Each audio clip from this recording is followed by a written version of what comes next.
Tennyson, my first thought was to try and find out something about Tennyson as an international figure, the story of his reception in Europe, for example, as set out in Lenny Orman's excellent and comprehensive collection of pieces on that subject, is very interesting, and in some ways, for a British reader, surprising. It's surprising to learn that in memoriam apparently means absolutely nothing to German readers, for instance, for whom it is only Enoch Arden that really matters. And the special challenges that Tennyson poses translators would be something good to think about. And of course, one could say something about the way that Tennyson is drawn to imagine far-flung spaces around a semi-fictional globe, from Timbuktu to Persia, the Crimea to the Pyrenees, a global cast of mind, which I suppose modern criticism has sometimes tended to view with a certain post-colonial misgiving. But the more I thought about it, the more interested I became in something a bit different, in Tennyson's imagination as itself drawn in directions that we might think of as global. I mean, global in the sense relating to or encompassing the whole of anything, comprehensive, universal, total, overall. I'm quoting the Oxford English Dictionary, of course, of relating to or involving the whole world. This is the sense of global, the word global, that as it happens, according to the Oxford Dictionary, only begins to come into currency in the first half of the 19th century, as the word begins to mean something besides merely globe-like. Now, I can't find Tennyson himself using the word global in this new way. His globes tend to be the earth. Through the shadow of the globe, we sweep into the younger day. Or astronomical, the great stars that globe themselves in heaven are what poor old Enoch Arden sees on his gorgeous desert island. Or botanical, the flower that blows a globe of after arulets 10,000-fold, which is the dandelion he talks about in Gareth and Lynette. So I'm not trying to track a piece of Tennyson's vocabulary here, but rather what seems to me a characteristic quality of his mind as it gets into his poetry, a kind of expansive lunge into the immense. And to try and keep things a little focused, I thought I would explore that subject with a particular influence in mind, namely Tennyson's response to the Roman philosophical poet Lucretius, author of De Rerum Natura, The Nature of Things. And I choose Lucretius here partly because he lends himself especially well to a consideration of the comprehensive, the universal, the total, the overall, in a way which Tennyson evidently found compelling, but also appalling in equal measure. And I also choose him for the pragmatic reason that I suppose what we are considering here is what might be called an aspect of Tennyson's thought. And Lucretius's poem on the nature of things is, as Helen Small has observed, just about the only philosophical work that we can know for sure that Tennyson did read, or at least the only philosophical work that he read deeply and over many years. And I choose him finally because he is the subject of a late-ish, very striking dramatic monologue, Lucretius, which I thought might, as a sort of coda, bring into particular view some of the attributes of what I'm calling Tennyson's global imagination. So to kick off, it's difficult to think of anyone with more global ambitions as a poet-thinker than Lucretius, who really is one of the great all-or-nothing men. He is already a figure to be reckoned with in the 17th century. Dryden put some passages into English, and there was a complete translation by Creech in 1682, but his currency had grown much, much greater by the end of the 18th and especially into the 19th century. Now, let me see if I can get into my... Oop.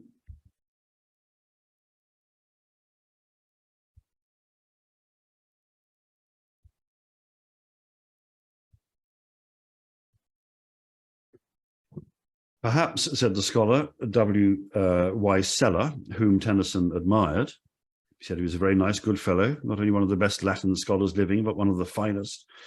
Perhaps in some ways, Lucretius may come more home to our modern sympathies than to those of the world in which he lived.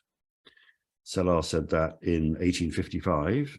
30 years later, he makes a contribution to the Encyclopedia Britannica, in which he says Lucretius, more than any of the great Roman writers, has acquired a new interest in the present day. So Tennyson was certainly not alone in thinking of him as one of the philosophers about whom you should try and think seriously. Matthew Arnold, a friend of Sellars at Balliol, was also drawn to him, and I'll come on to that in a moment. What was it that Lucretius was saying that felt to Cellar and to his contemporaries so uncannily to anticipate the modern spirit of the age? His poem is a versification of the natural philosophy of Epicurus, the central principle of which is that there are only two things in the universe. There's atoms and there's empty space. Sometimes atoms join together and make the sort of things that we recognize, like plants or planets or trees or people. But after a time, the atoms will inevitably go their separate ways again, and that will mark the end of those people or trees or planets or plants. And it's not just things that seem substantial that are made of atoms. Everything is made of atoms, even, for example, the spoken word. The atoms themselves are immortal and indestructible. It is their endless activity and mutability that constitutes the world. And there is nothing else around to cause anything apart from this busy life of the atoms doing their own thing. And this conception of reality, at least in Lucretius's view, should bring us great peace of mind when we contemplate the destruction of things, the end of the universe, for example, or indeed our own end. For what is death but the scattering of a temporary combination of these indestructible atoms, which once scattered will just go on to form some new combination in their unending atomic lives? So Lucretius is writing with a conscious therapeutic purpose. He wants you to feel better. He wants you to feel better about loss, and especially better about the fact of your own mortality, which he counsels you to regard with godlike equanimity. I'll come back to the gods a bit later. And he wants you to clear your mind of any of the frightening posthumous prospects described by religion. Indeed, he has a very dim view of religion. Early on, he tells the terrible story of Iphigenia sacrificed by the gullible Greeks in an attempt to placate the gods, and comments with hearty disgust, "So great the evils to which religion could prompt," which was, you will not be surprised to hear, Voltaire's favorite line in the poem. That is his negative argument in the poem. Religion is erroneous and a bad influence. The fear of death is irrational. The positive argument is an all-encompassing one, what I'm calling here global, an extraordinary vision of the sheer totality of things. The conception of the universe as a whole, in which all the parts are interdependent, as Cellar says in that essay, which Tennyson must have read and admired. He passes beyond the bounds of time and space and looks out upon the infinite and the eternal, all thanks to what Cellar calls his philosophical craving to comprehend the universe as a whole. Well, the explanation usually offered for the intensification of interest in Lucretius in the early 19th century and late 18th century is the apparent kinship between the worldview he puts forward and the picture of reality that was emerging from the discoveries of early 19th century physicists and to a certain extent evolutionary biologists. The first principles of Lucretius and many of his last conclusions are the same, or all but the same, as those which are now startling the world as new revelations, announced W.H. Mallock. He comes forward just as they do, as the champion of natural science, claiming that by it and by it alone, we are to understand man's life and to explain the universe. And when opponents of the new metaphysics, the new scientific metaphysics, wrote, they also made the connection explicit, but of course with the aim of discrediting the philosophical materialism of people like Huxley or Spencer by associating it with pagan Epicureanism. Huxley said he wasn't a materialist, but he certainly sounded like one a lot of the time, and associating him with a defunct atheistical philosophy was naturally an attractive rhetorical move for Christian polemicists. As we all know, Tennyson worked very hard to keep up with new developments in science and tried to integrate them into a spiritual vision of the universe at large. But I think it would be true to say that he remained disturbed by the thought of a materialism that he could never quite put to rest. His friend Sir Alfred Lyell, who wrote the volume about him in the Macmillan English Men of Letters series, saw the trouble moving especially in Memoriam. He was haunted, said Lyell, by the misgiving that man also might be a mere atom in an ever-changing universe. So in other words, a Lucretian thought, and one which he resisted valiantly in that poem, but in a way which, in Lyell's words, gave emphasis to the gathering alarm rather than soothing it. The note of distress and warning sounded by In Memoriam startled more minds than were soothed by its comforting conclusions, thought Lyell. Many of Tennyson's readers, daunted by dim uncertainties, I'm quoting Lyell again here, recoiled from the abyss that seemed to open at his feet and made his peace on such terms as consoled him with theology. But the clear implication of Lyell's remark is that Tennyson wasn't exactly of that company who embraced theology as simply a kind of consolatory alternative. Everywhere throughout the universe, sorry, I'm a bit behind on my quotations here. So there's Malog talking about the first principles of Lucretius being like those of contemporary natural science. And this is the next thing I was going to talk about. Everywhere throughout the universe, he saw the glory and greatness of God, and the science of nature was particularly dear to him, reported the Bishop of Ripon. This is in that really lovely book that Hallam Tennyson publishes in 1911 called Tennyson and His Friends. Every new fact which came within his range, said the bishop, was carefully weighed. And that was taking a very rosy view of Tennyson's relationship with the normal forms of Christian consolation, which of course were never as straightforward as the bishop might have wanted. It is hard to believe in God, Tennyson told the bishop, with that wonderful kind of frankness and ingenuousness, which I'm sure we all love in Tennyson. It is hard to believe in God, but it's harder not to believe in him, which isn't exactly a resounding statement of faith. I don't believe in his goodness from what I see in nature. In nature, I see the mechanician. I believe in his goodness from what I find in my own breast. The bishop saw an opening here, clearly. I said, then you believe that man is the highest witness of God? Certainly, he replied. I said, is not that what Christ said and was? He was in man the highest witness of God to man. And I quoted the recorded words, he that hath seen me hath seen the Father. He assented, but said that there were, of course, difficulties in the idea of the Trinity, the three. But mind, he said, Son of God is quite right, that he was. Well, Son of God feels less like a theological claim there, and more like a figure of speech. And I like very much the idea of Tennyson telling a bishop that there were difficulties with the Trinity, of course. Tennyson's struggles with the changing idea of nature are well known in the stuff of another talk, or many talks. But insofar as Lucretius's materialism did anticipate trends in modern science, it left Tennyson profoundly uneasy in all sorts of ways, particularly for its denial of divine purpose. Judging by the very arrangements of heaven, says Lucretius, I would venture to affirm, and led by many other facts to maintain, that the nature of things has by no means been made for us by divine power. So the kind of statement that Tennyson does not want to hear. But his uneasiness can only have been compounded, I think, by the proximity of such a thought to something that sometimes occurred vividly to Tennyson himself. The memoir memorably records him saying at one point, it is inconceivable that the whole universe was merely created for us who live in this third-rate planet of a third-rate sun. When he attacks what he calls mere materialism, that's in one of the notes that he gives Hallam, when he attacks mere materialism in section 120 of In Memoriam, his response is really just a matter of putting his fingers in his ears. If the proposition is that we are simply matter, he says, let science prove we are. And then what matters science unto men? At least to me, I would not stay.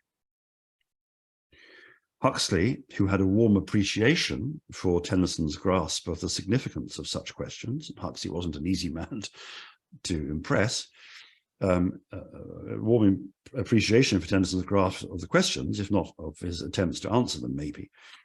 Huxley was not slow to make a connection that the poet himself may have found troubling. Tennyson, said Huxley, is the only poet since Lucretius who truly understood scientific thought. And I suppose, by implication, the implications of scientific thought. Lucretius might equally seem to anticipate the plight of living with such ideas as much as the scientific proposition that such ideas are true. This is what Matthew Arnold claimed when he introduced Lucretius prominently as an exemplary modern in his inaugural lecture at Oxford on the modern element in literature. Lucretius's modernity, says Arnold, lies in the feeling of depression, the feeling of ennui. These are the characteristics stamped on how many of the representative works of modern times. And he turns to the end of book 3, which is one of the great bits in Lucretius's poem, in which he paints a sorry picture of life's tedium. It's a life of the same old, a bit like Mariana's life in her Moated Grange, I guess. Nothing ever changes. And the only solution is to withdraw from life altogether, if you can. With gloomy despair, says Arnold, he seems to rivet his eyes on the elementary reality, the naked framework of the world, because the world in its fullness and movement is too exciting a spectacle for his discomposed brain. And this morbidity means that Lucretius won't quite do for Arnold the moralist, however telling his depiction of the problem of being a modern person. For Arnold the poet, as opposed to Arnold the moralist, Lucretius remained a very compelling figure, encapsulating just the kind of epical discomposure that always prompted Arnold to his best writing as a poet. And for many years, Arnold contemplated writing a full-scale poetic drama about him. Only tiny fragments of this survive, but they give a sense of the intense melancholy of the piece, an evocation of pointlessness and the futility of effort in a world of merely whizzing atoms. What are we all but travelers in a hurry to arrive, to whom their destination, when 'tis reached, soon seems as tedious as each tedious stage they posted through to reach it, which is practically a paraphrase of some lines from the end of book 3 of Lucretius's poem. Now, you may be thinking, it's difficult to see how Arnold could have found much dramatic potential in this, and that may explain his difficulties in progressing, but he had a tremendous kind of investment in this project. And when he finally abandoned the scheme, it was only because he'd heard some very disappointing news. I'm rather troubled to find that Tennyson, he's writing to his mother, that Tennyson is at work on a subject, the story of the Latin poet Lucretius, which I've been occupied with for some 20 years. I was going to make a tragedy out of it. And the worst of it is that everyone, except a few friends who have known that I had it in mind, will think I borrowed the subject from him. So far from this, I suspect the subject was put into his head by Palgrave, who was a mutual friend, who knew I was busy with it. I shall probably go on, however, but it is annoying, the more so as I cannot possibly go on at present so as to be ready this year, but must wait till next. That last sentence striking a very, very characteristic note in Arnold's correspondence. So Arnold's Lucretius is a figure of kind of modernist existential crisis, living in a life of, living in a universe of ennui and tedium, a kind of proto-Beckettian kind of figure. Tennyson seems to me a more complicated creature. And that's because while the mere materialism, to use Tennyson's phrase, was troubling, other aspects of Lucretius spoke to him with great vividness. And a good part of this more or less illicit appeal, I think, stemmed from what I've quoted Cellar calling Lucretius's philosophic craving to comprehend the universe as a whole. This cast of mind appealed to Tennyson very much, and there are many instances, especially in the memoir, of his mind turning quite naturally to contemplate things in such a cosmic scale. The instances that Hallam cites in the great memoir sometimes have a rather touching ingenuousness about them. During the day, says Hallam, remembering last days, during the day he lay on his sofa near the south window of his study and told us that, on looking out on the great landscape, he had wonderful thoughts about God and the universe. But the habit of thinking within unimaginably vast perspectives like that was lifelong. A childhood copy of the Aeneid in Somersby was inscribed A. Tennyson, Somersby, in Lincolnshire, in England, in Europe, in the world, in air, in space. Many a hearth upon our dark globe sighs after a vanished face. Many a planet by many a sun may roll with the dust of a vanished race. And that kind of shift of perspective into the planetary is very characteristic, I think, of Tennyson. I'll come back to talk about this. Will my tiny spark of being wholly vanish in your deeps and heights? He writes in a latest poem, uncompromisingly called God and the Universe.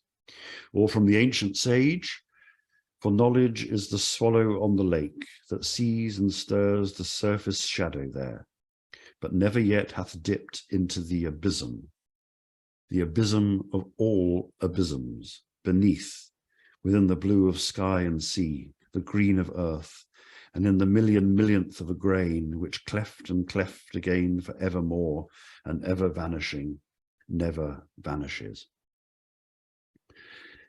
Well, these are late, self-consciously metaphysical poems, and I suppose few would count them amongst Tennyson's very greatest works, but they are extensions of a habit of mind that you find throughout in his absolutely central masterpieces. But I should turn mine ears and hear the moanings of the homeless sea, the sound of streams that swift or slow draw down Ionian hills and sow the dust of continents to be. Or the great climax from section 95, which moves from sitting on a warm evening in the garden to a grandeur that is positively cosmic.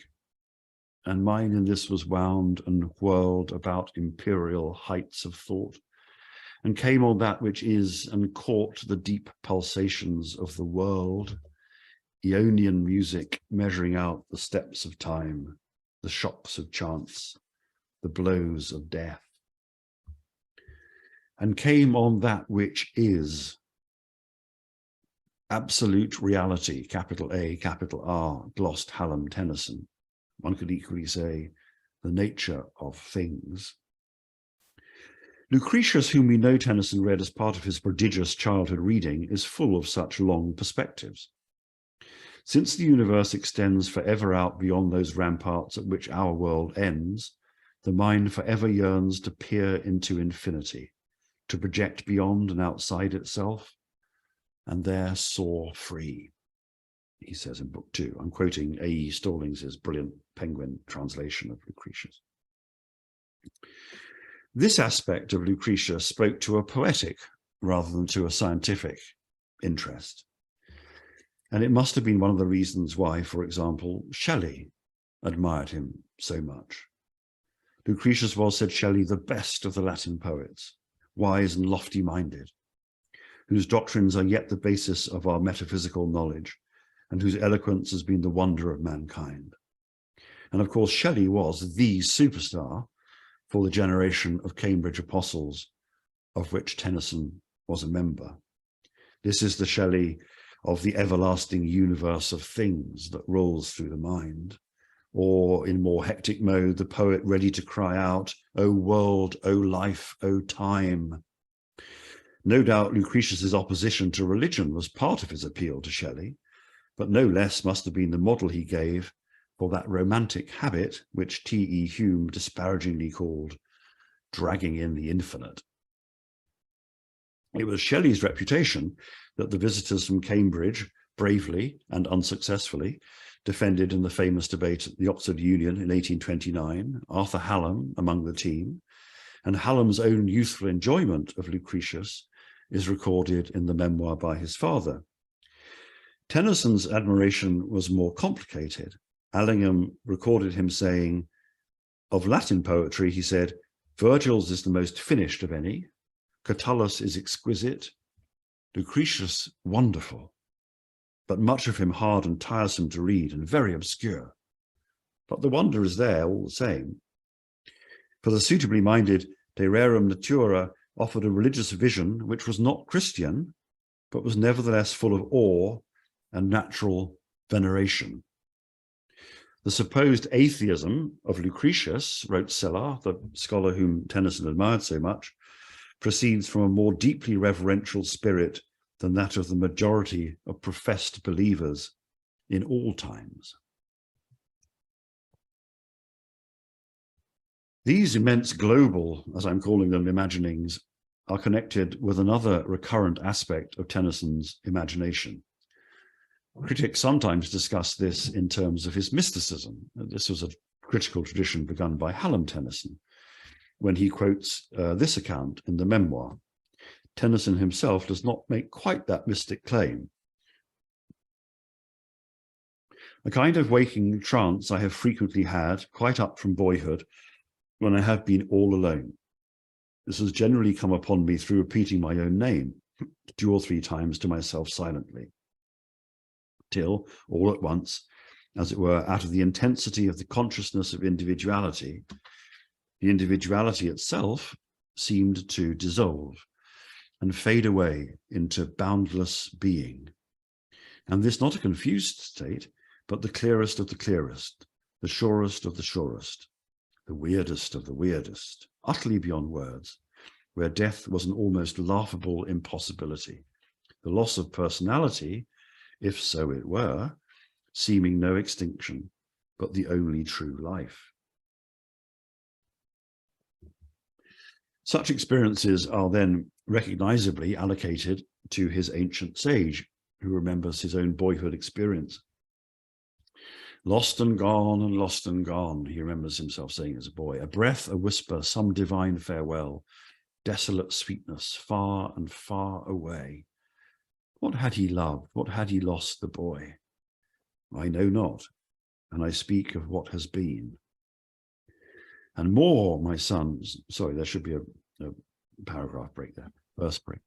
And more, my son, for more than once when I sat all alone revolving in myself, the word that is the symbol of myself. Has it worked up till now? The mortal limit of the self was loosed. I don't very often do it. And passed into the nameless as a cloud melts into heaven.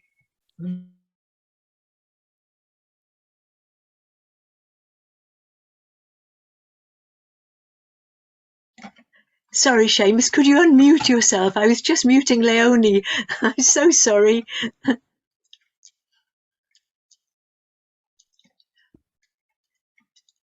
Okay, I touched my limbs, the limbs were strange, not mine, and yet no shadow of doubt, but utter clearness, and through loss of self, the gain of such large life as matched with ours was sun to spark, unshadowable in words themselves, but shadows of a shadow world. Well, you could adduce various possible sources for the language of an extraordinary passage like this one. The dissolving cloud, for example, is pure Shelley. And while I'm not claiming Lucretius as an origin exactly for this remarkable description of self-dispersal into an encompassing and nameless sense of the whole, it's nevertheless true that one of the most striking things about the philosophical view which Lucretius's poem puts forward is exactly its abandonment, its dissolution of the self, of the individual as a coherent idea. The self, or the soul, or the mind is as much part of the material world as anything else. But that means it is the product. Your speaker is not working. I'm not audible? Sorry, Leonie. Could you possibly mute yourself? Oh, if you that's just very press clever of you. Yes, top right-hand corner. If you press mute. Okay. Okay, I can do it for you if not. top right-hand Is corner. does the speaker normally work? Well, it has Well, worked. Well, you need to be. Yes, but it's- I wouldn't know.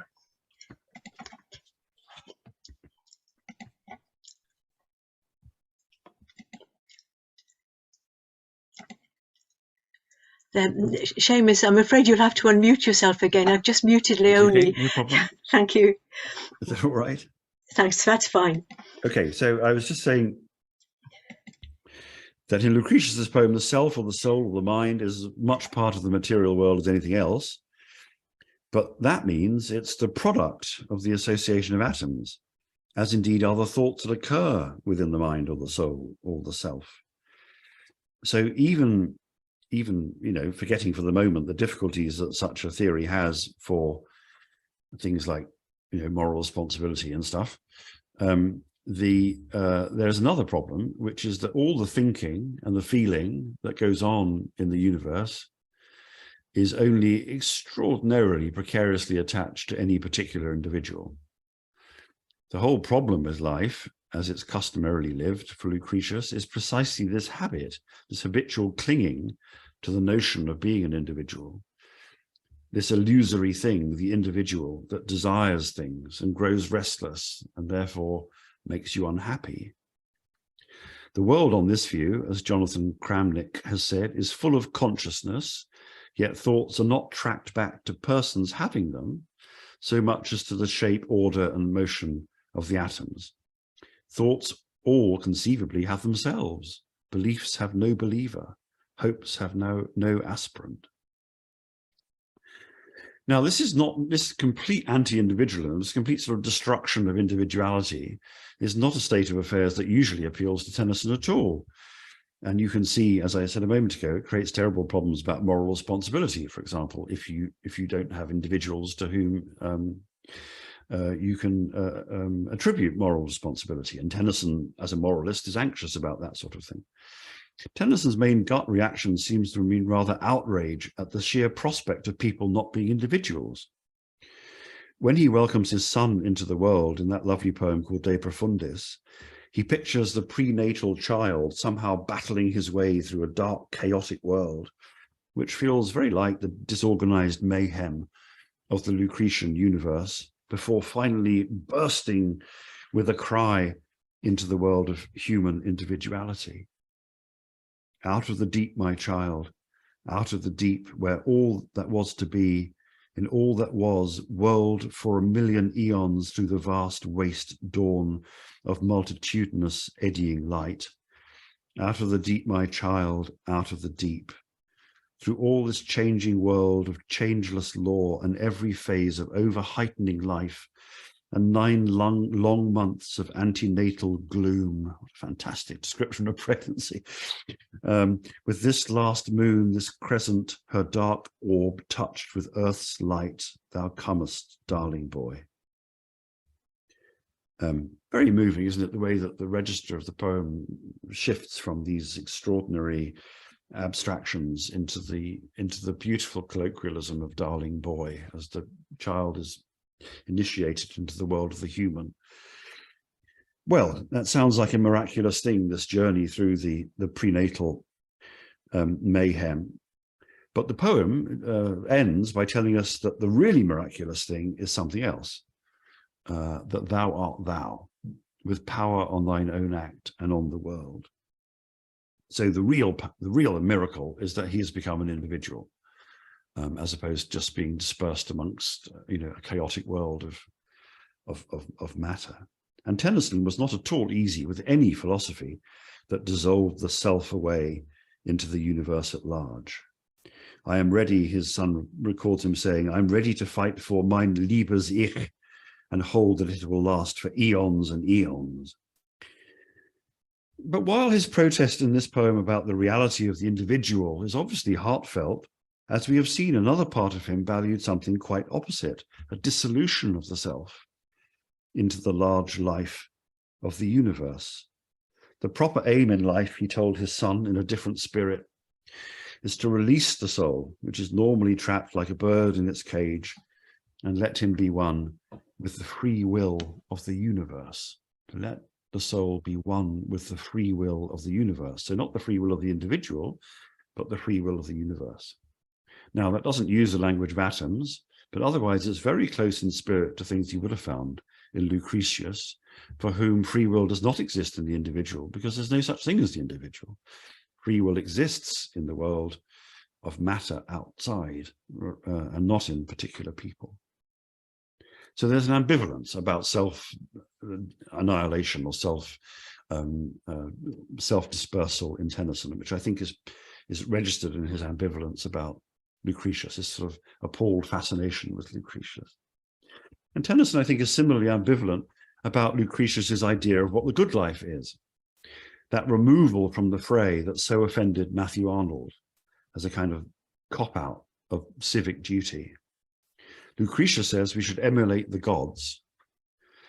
He seems to take the gods' existence for granted, but he attributes to the gods qualities that aren't normally associated with gods. Lucretius's gods are bone idle and utterly non-interventionist. They could not care less about mankind. They are, he says, enthroned in all their holiness and their serenity, and nothing ever ruffles their peace of mind. Now, Tennyson was keen to insist that, as he said in a note to the Palace of Art, the godlike life is with man and for man. So that's resolutely anti-Lucretian. Gods in Lucretius are as far away from mankind as you could imagine. But you don't need to be a terribly ingenious reader of the Palace of Art, for example, to find the speaker's decision to abandon the palace an extremely difficult one, to which the poem is only reluctantly and incompletely committed. So if what the Palace of Art is representing in Tennyson's allegory is something like the distance and removal of the Lucretian gods, then there's a large part of Tennyson that thinks it's actually, a state which has a good deal to be longed for in it. And the sister poem of the Palace of Art, The Lotus Eaters, which explicitly draws on Lucretian tropes, may very well depict a very sorry state of moral dereliction, just lounging around on the island and doing nothing, is something of which Tennyson the Apostle disapproves. But at the same time, every reader surely has thought that there's an aspect of life on the island, life in that absolute godlike, in the Lucretian sense, godlike removal that feels like a consummation devoutly to be wished by a large part of Tennyson's needy spirit. Part of the picture here, though, is that Tennyson's ambivalence about this kind of serenity that Lucretius talks about, the colossal peace of mind that comes from recognizing that you're just part of a totality of the universe, which is infinitely more important than you are. Part of that ambivalence is actually picking up on an ambivalence within Lucretius himself. So scholars, as I've been discovering, preparing for this paper, scholars are very fond of quoting a French contemporary of Tennyson called Patin, who spoke of the anti-Lucretius within Lucretius. And the point he had in mind was that for a man who is championing godlike serenity, Lucretius does seem remarkably worked up a lot of the time. He's also perhaps suspiciously able to imagine kinds of experience which his philosophy officially obliges him to dismiss as fundamentally unreal. So, my favorite example, in one episode, very touchingly, he imagines a cow looking for her lost calf who's been taken off to be sacrificed. So it's a real tearjerker, this episode. She roams bereaved across green meadows without rest, looking for familiar cloven hoof prints in the ground, to see if there is anywhere her lost child to be found. And standing in a leafy grove, she fills it with her low and keeps returning to their stall. Now, to say this doesn't feel like a description of the behavior of atoms meeting in chance collision is not to offer much of a philosophical argument, I agree. But it certainly constitutes a complication of tone and feeling that I think formed a large part of Lucretius's appeal to his romantic and post-romantic readers. And there's certainly an important anticipation of something really Tennysonian in this anti-Lucretius. And here I'm very pleased to acknowledge a further debt to Val. I began by saying how pleased I was to be asked by her to speak on this topic in the first place. And I should now declare a second debt, for my thinking on this aspect of the subject was given a very good nudge by a fine essay she wrote a few years ago about Tennyson's peculiar sense of topography. It appears, if you want to go and look it up, as I hope you will, in a volume called Victorian Writers and the Environment, edited by Lawrence Mazzano and Ronald Morrison. Tennyson, she says in this essay, is characterized not just by these swooping resorts to the immense and the vast that I've been talking about, but also by something quite the opposite, an absorption in detail. And the result, to quote Val, is a double vision, which many fellow feeling here, many fellow myopics will recognize. He had a preternaturally vivid and detailed awareness of objects close to hand, but a different, undifferentiated vagueness about the distant, the seas, the heavens, vastness. So this is a sort of shuttling to and fro between visions, which I'm pleased to say, given my title, she calls, quote, his favourite poetic movement in the local... Seamus, I think I'm going to have to mute Leonie again, just a minute, and then you'll have to unmute yourself. Okay. Just a second. There we are. Okay, please unmute yourself. Sorry, so sorry. No problem at all. So we all have, I'm sure, our favourite examples of this Tennysonian gift for the close-up. And my favourite catalogue was compiled by the great R.H. Hutton, who offered us his examples, things like calling dark hair more black than ash buds in the front of March, and auburn hair as like in gloss and hue the chestnut when the shell divides threefold to show the fruit within, and the splendid evocation of a nighttime moment in Idylls of the King. Nigh upon that hour when the lone hern forgets his melancholy, and this is Hutton's delighted italics, lets down his other leg, and stretching dreams of goodly supper in the distant pool. As we've seen, Matthew Arnold accused Lucretius of looking only on the elementary reality, the naked framework of the world, because the world in its fullness and movement is too exciting a spectacle for his discomposed brain. But really, that was extraordinarily unfair of Arnold. Lucretius might be committed to the naked framework of his metaphysics in principle, but in practice, he's fascinated by aspects of the ordinary and very physical world, which he describes with a language conveying not disinterest, but deep absorption. So how about this as one example plucked more or less at random? This is a description of the iridescence of the feathers on a dove's neck. Just the sort of phenomenon, it seems to me, that would have struck Tennyson's eye.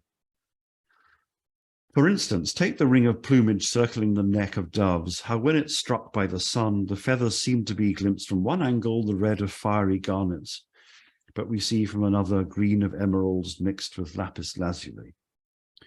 And these characteristic moments between the vast and the particular are, I should say, one of the most distinctive qualities of Lucretius's poem, and that retained a fascination for Tennyson, even while other aspects of Lucretius gave him the creeps. So in short, I suppose what I'm saying within the context of the globalism that I've been talking about is that Lucretius's role in Tennyson's imagination was superbly ambiguous. And this is something that sometimes gets caught in anecdote. So here's F.A. Palgrave, I think not the guy who gave the story away to Tennyson, but his brother. Another time, late over the midwinter fire, reading the terrible lines in which Lucretius preaches his creed of human annihilation. So those are the lines that Arnold is talking about in his lecture. And perhaps those on the uselessness of prayer, because who are you praying to? The gods don't listen. And the sublime but oppressive fear inevitable to the thoughtful mind and the awful vision of the starlighted heavens, so carried away and overwhelmed were the readers by the poignant force of the great poet, that's to say Tennyson reciting Lucretius, that next morning when dawn and daylight had brought their blessed natural healing to morbid thoughts, it was laughingly agreed that Lucretius had left us last night all but converts to his harsh, crushing atheism.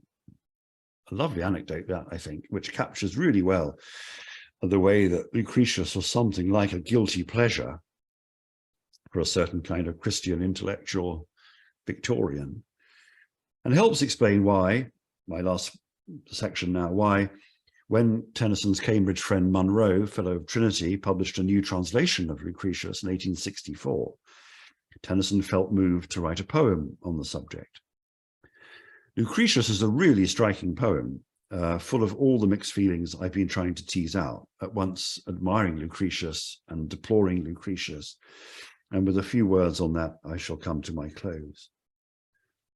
Tennyson's poem starts off from the story, which is almost undoubtedly untrue, that Lucretius went mad or had phases of increasing insanity. And that story was one way of trying to explain those very different sorts of mentality, Lucretian and anti-Lucretian, that seemed to inhabit his poem. So when he was following the proper kind of abstract metaphysical route, that was Lucretius. And when he was going through one of his kind of crazy moments, then he started writing about the feathers around the dove's neck and as it were, going against the universalism that was otherwise the spirit of his work. In Tennyson's monologue, Lucretius is sent into his delusions, into his insanity, by being given a kind of love potion by his neglected wife, who's fed up being married to an absent-minded philosopher. And the resulting hallucinations are very brilliantly, I think, as the classicist Jebb, also a Trinity man, noted, the ruling thought of Lucretius, but kind of perverted into a kind of crazy, nightmarish, terrible form. So it is Lucretianism, but it's like Lucretianism twisted through a kind of Hitchcockian kind of lens. The horrors of the atomistic universe in particular are brilliantly evoked.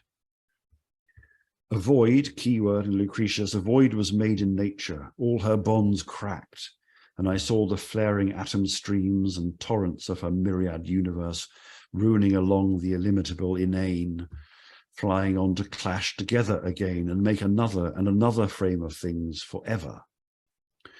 So Munro, the great Trinity classicist, who was an expert in Lucretius, went through Tennyson's poem to check that it all made sense philosophically by reference back to the Latin original, and confirmed that with one very, very small bit of diction, it did. It ticked the box. So this is a nightmare version of what Lucretius offers us as a soothing thought about the atomistic kind of nature of the endlessly fluctuating atomistic nature of the universe. Tennyson's Lucretius is tormented rather than serene. He's tormented by the cruelties of history that he finds himself unable to rise above. He's particularly and really strikingly tormented by erotic fantasies that he's unable to control. And he recognizes that the gods who haunt the lucid interspace of world and world, where never creeps a cloud or moves a wind, the gods are going to be of absolutely no use. So they might as well not be there. No one is going to be of any, nothing is going to be of any use. And Lucretius reproaches the hands-off gods and reproaches himself for having lost the kind of godlike serenity that once he had managed to attain. So as Jebb says, Empedocles on Etna, Arnold's great poem, is about someone who was never happy and decided to kill himself for that reason. Tennyson's Lucretius is a more interesting case in a way, because it's about someone who had achieved it, had actually achieved serenity and then lost it. So it's much more about a kind of terrible loss of faith, rather than Empedocles, who never really had much faith in the first place. And you see how both those spiritual conditions map onto their respective authors. I thought I lived securely as yourselves, says Lucretius, addressing the non-existent gods, or the so non-participatory they might as well be non-existent gods. No lewdness, narrowing envy, monkey spite, no madness of ambition, avarice, none. No larger feast than under plane or pine with neighbours laid along the grass, to take only such cups as left us friendly warm, so you don't get drunk, affirming each his own philosophy, nothing to mar the sober majesties of settled, sweet, Epicurean life. But now it seems some unseen monster lays his vast and filthy hands upon my will, wrenching it backward into his, and spoils my bliss in being. Amazing evocation of psychological strife. And finally, unable to cope with the persecution of his own mind's creations, Tennyson's Lucretius commits suicide, his life having proved unlivable. So how are we to read this poem in mind of everything I've been going on about? One obvious line of interpretation would be to say that it's an exposure of the terrible fallacies of Lucretian philosophy. The poison he's ingested has only worked to release his thought in a deranged form, which nevertheless reveals its true character. So the poem is a sort of warning against a contemporary revival of materialism in Victorian science, which now stands exposed as an uninhabitable philosophy of despair. That's one reading of the poem, which is perfectly coherent reading.